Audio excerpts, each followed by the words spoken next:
Hi, it's Chelsea from KiwiBox.com, and we're going to get a look at Command & Conquer Red Alert 3 on the Xbox 360. So we're going to talk to Greg. He's going to walk us through the game.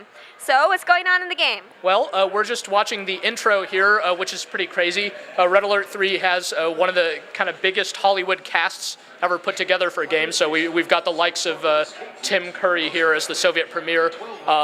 Basically, the premise of the game is that the Soviets are about to lose World War III or something like that. They're at death's door. So they hatch this crazy plot to go back in time and erase Einstein from history, because by erasing Einstein, it's going to eliminate the Allied forces' most powerful weapons. So the theory goes. That kind of spoils the introduction here that we're going to see, but we could skip through it.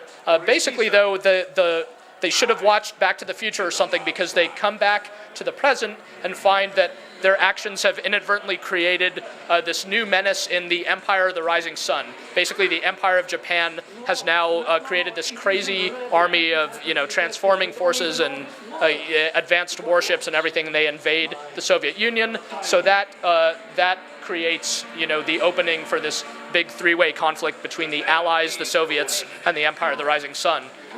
So the Command & Conquer series is all about basically waging war using different and powerful military units. I'm just setting up a skirmish here. I could walk you through some of the control changes. Obviously, real-time strategy games are more common on PC than they are on console, but in bringing Red Alert 3 to console, we wanted to bring sort of the relative ease of use of this style of game to something like the Xbox platform. So Command & Conquer games make it really easy to set up a base and kind of manage your forces from anywhere on the map, and we have a lot of that. Basically, you just pull the right trigger and you can manage your entire base from there. So I could quickly train a bunch of savage war bears as the Soviet Union, make a combat engineer, make a couple of these conscripts. But it costs money. Yeah, it all costs money, but in order to get money, I just build an ore refinery, and the game makes it pretty dead obvious as to where to place your refineries to start getting money.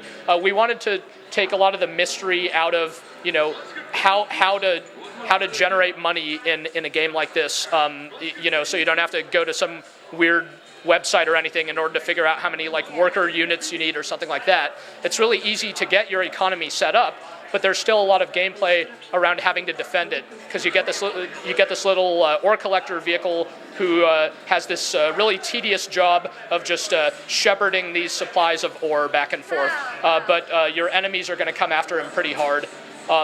Every unit in Red Alert 3 has some sort of unique special ability. Using those special abilities effectively is the key to victory.